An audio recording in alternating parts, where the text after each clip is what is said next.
Hey, welcome back. Now that we have our community and our project all set up and ready to go, it's time to start testing. We've got our testers in, they're submitting feedback, and we're ready to start actually managing the project. But before we can do that, we need to learn how we actually prioritize feedback within Centercode. And we do that through a couple different metrics, impact score and velocity score. So in this video, we're going to learn all about both scores, what they do, and where we can find them within the platform. So let's go ahead and check it out.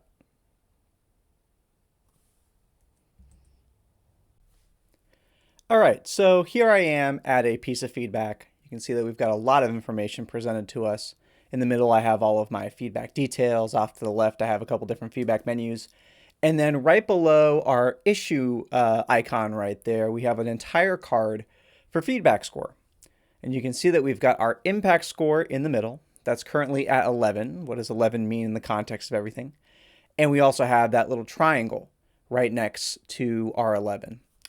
And these are our impact and our velocity scores. So what are these two scores? Now, first off, impact score is going to be generated as testers interact with feedback.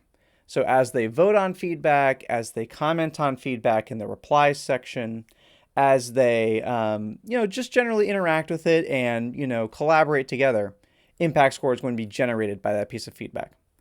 Now we calculate the impact score by multiplying the popularity score by the feedback weight. And you can see right here we've got the popularity score, that's at 22, and our feedback weight is at 0.5. So that's how we're getting this 11 impact score. So what does that really mean? How do we actually, quantify these two options? Now, popularity score is going to be generated when testers vote on feedback, when they add comments, and when they use predictive match to match any feedback they may submit as a duplicate. So as they're going through, they're looking at feedback, they're voting on it, they're going in and they're replying. And then if they go to submit a piece of feedback and they actually see that, oh, someone else has submitted the feedback I was going to submit, they can say, hey, that's pretty much the same as what I would have said. And that's going to increase the popularity score of that feedback.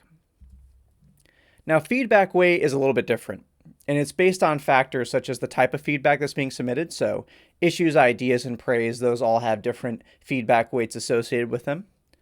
We also have feedback severity. So how severe is this issue? How important is this idea, etc.? That's also going to affect the feedback weight. And then finally, the feature value. So what feature was this piece of feedback submitted with? And how important is that in the grand scheme of things in our test plan?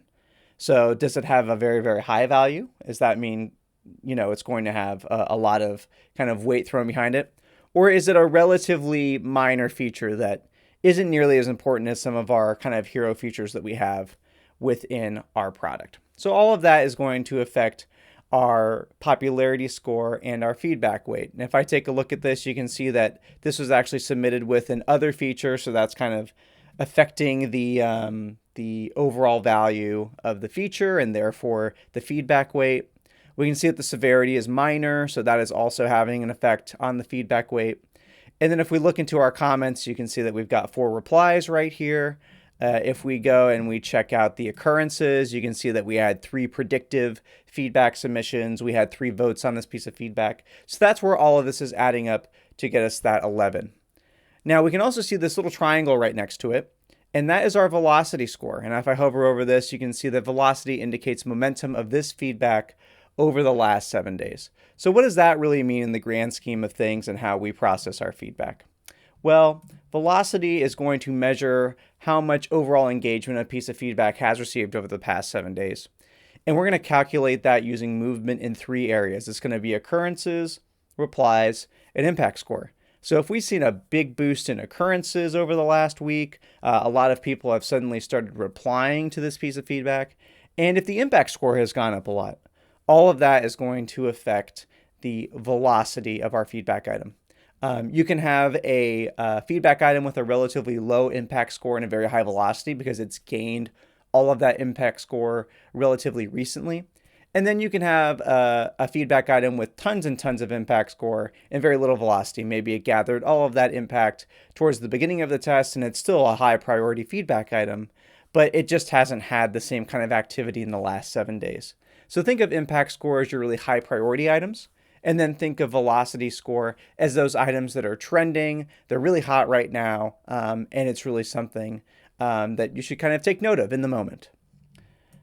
Now, impactful, meaningful feedback is naturally going to generate more impact score than unimportant feedback. Really, if your testers aren't engaging with a piece of feedback because, they don't agree with it, or it generally hasn't happened to them, maybe it's an issue that was maybe more on the tester rather than the product itself, those pieces of feedback are going to kind of fall by the wayside, while these more important and more impactful feedback items come through the system.